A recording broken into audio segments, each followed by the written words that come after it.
What's on your radar, Batya? Well, a crack has emerged in the united front NATO member states have shown thus far in support of Ukraine's fight against Russia's invasion. At a key meeting of Western allies at the Ramstein air base in Germany this past weekend, the US and others urged Germany to provide Ukraine with battle tanks known as the Leopard 2, considered the most advanced tank in the world. The tanks can travel up to 44 miles an hour, even on rough terrain, which is extremely fast for such a heavily armed vehicle. They're armed with a cannon, a machine gun, and automatic grenade launchers, and have ballistic and mine protections. But Germany has thus far ignored the pressure, even refused to allow other European countries in possession of Leopard tanks to send their own to assist Ukraine. NATO member countries collectively own about 2,000 Leopard tanks, and Poland, Finland, Denmark, and Spain have said they would be willing to supply Ukraine with 14 tanks each. But they need German approval to do so, and Germany has refused to grant it. Poland initially said it would send 14 Leopards with or without Germany's approval, but then backed down and signaled a willingness to wait. The rift between Germany and the other NATO member states has emerged amidst plans for a big offensive by Ukraine in which it hopes to retake territory. Recent reporting revealed that the U.S. is warming to the idea of helping Ukraine retake Crimea, which Russia annexed in 2014. The New York Times reported last week that though, quote, privately, military and administration officials had questioned the utility of Ukraine focusing attacks on Crimea, arguing Kiev's military had better targets elsewhere on the battlefield, the Biden administration is now considering helping Ukraine attack Crimea. It's important to remember that Crimea was part of Russia from 1783 until 1954, when Nikita Khrushchev, then first secretary of the USSR, transferred the peninsula to Ukraine to shore up elite support in a domestic power struggle after Stalin's death. You're not really to bring that up these days. You're not supposed to point out that back when Russian President Vladimir Putin annexed Crimea in 2014, the U.S. did not think it was in our national interest to go to war with Russia over the move. You're not supposed to ask why Crimea belonging to Ukraine rather than Russia is in the U.S. national interest, something no one has explained. Indeed, something no one has been called upon to explain here in the U.S., where the mainstream media is so solidly on the side of escalation and so rabidly against diplomacy that no one ever demands answers about the billions and billions of dollars we're spending on this conflict. Not so in Germany, which is refusing to play ball. Germany initially said it wouldn't send the Leopards unless the U.S. sent its Abrams tanks, something Pentagon officials have refused to do, they say because of how much fuel they consume and how hard they are to operate and maintain. But Germany's reluctance goes much deeper than a quid pro quo or a desire to share the blame for a new offensive. German Chancellor Olaf Scholz may be unpopular among NATO allies right now, but his decision to say no to Ukraine is solidly aligned with public opinion in Germany. Like most people in the West, Germans support Ukraine in the conflict, and yet a poll taken on January 8th found that 50% of Germans oppose sending tanks to Ukraine, compared to just 38% in favor, the Wall Street Journal reported. Those numbers have wavered due to wall-to-wall support for sending the tanks in the German mainstream media, but there remains strong support for Scholz's cautious approach, especially among younger Germans and Germans living in what was once the communist GDR. Germany has supplied Ukraine with support, the most support, in fact, after the US and the UK, abandoning a long-standing policy of not exporting arms to conflict zones. But it is extremely reticent to be seen escalating a conflict that's happening so close by against a foe with nuclear weapons. As Scholz's chief of staff, Wolfgang Schmidt, put it, if you have main battle tanks on the front line and they are captured with the German Iron Cross on it, that is the perfect propaganda material to say, look, we've always said it's NATO attacking us. In other words, Germany is sensitive to proving Putin right about his fears about NATO aggression, which was the ostensible justification for his invasion of Ukraine in the first place. But it goes deeper than that. Germany spends less on its military than its Western allies, failing to achieve the target set by NATO of 2% of GDP on defense spending per year. And it's by design. Quote, Germany has been on a peacetime footing for years, explained Christian Mülling, deputy director at the German Council on Foreign Relations. The truth is that for decades we have seen our defense budget as a gift to our allies because they thought it was important, he said. An annual survey explains why. Year after year, Germans tell pollsters that diplomatic negotiation is the best way to resolve conflict. After initiating 2 world wars, Germans remain plagued with guilt and committed to a vision of themselves as turning their backs on a bloody past in favor of a peacekeeping present and future. Germany has a long-standing policy of restraint when it comes to military conflict of all sorts, and weapons export is seen as fueling conflict rather than reducing conflict, Thomas Kleine-Brockhoff from the German Marshall Fund told the BBC.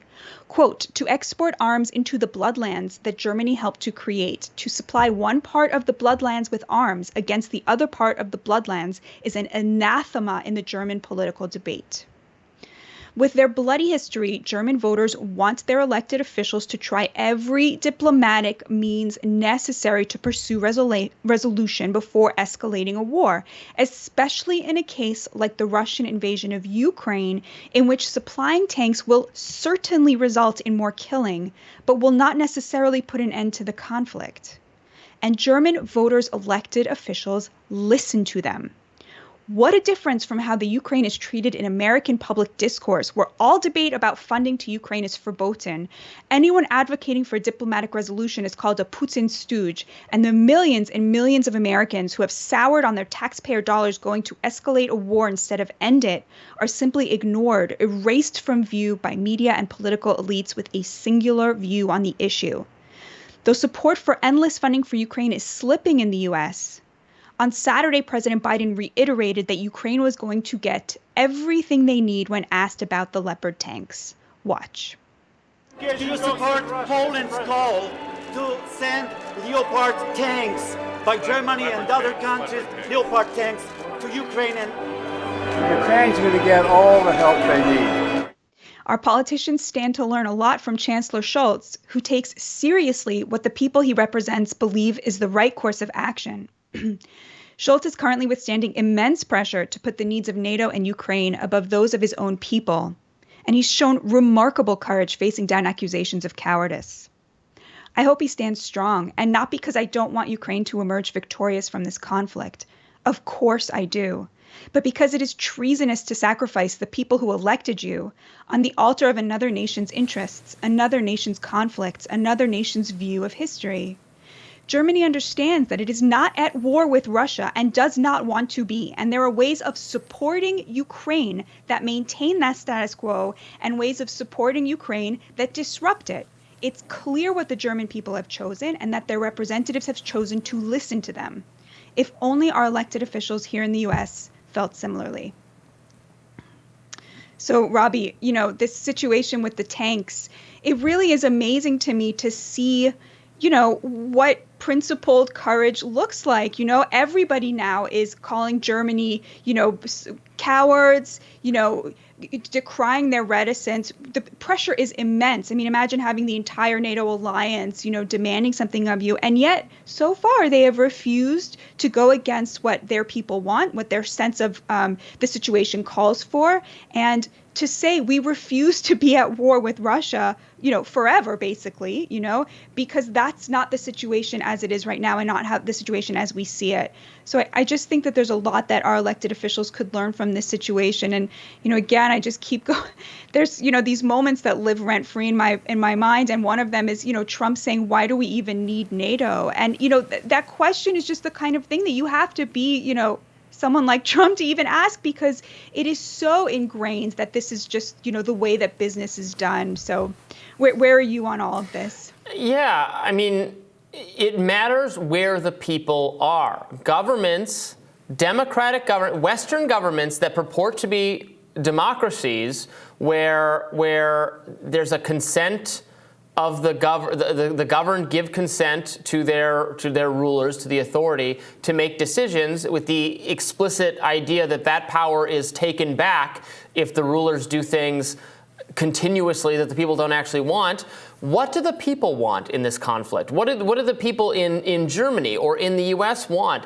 And one gets the feelings that the elites, the kind of people who went to Davos last week, aren't paying close enough attention to what the people are actually saying. Because I get the idea that the people are not so gung-ho, let's keep this conflict going as long as it takes, that's fine, any amount of money is not enough, we'll spend more.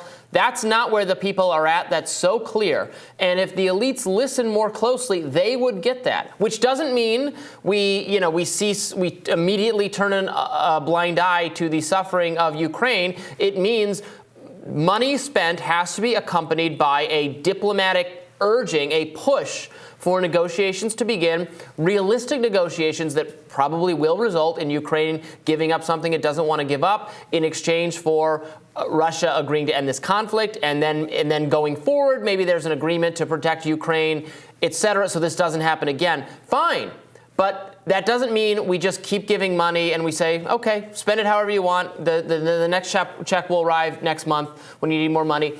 It's a waste of money and lives. The lives being lost. I was seeing it estimated hundreds of thousands of casualties on both sides of this conflict. It's horrible, and that's Russia's fault. But that doesn't get rid of our obligation to try to go a different route, or the obligation of governments in Western democracies to listen to what their people want. 100%. And I think you're absolutely right. It's Russia's fault that all of these casualties have happened, but have we done everything we could to prevent this conflict from ever starting? No. To make sure that it ends as quickly as possible? No. To make sure that it doesn't become an endless, years-long, entrenched conflict? No. In fact, we've done the opposite. So I just really wish that there was more of a debate around this. And in the domestic context, I have to say, there's been reporting that, Kevin McCarthy, as a result of the stand that Marjorie Taylor Greene took for him, to get him elected speaker, that her profile has really been elevated within the Republican Party. I have to say she's been one of the few and strongest voices advocating for a debate on this. So I'm hoping that's in the cards. Look at that. All right, we'll have more Rising in just a minute. Please stay tuned.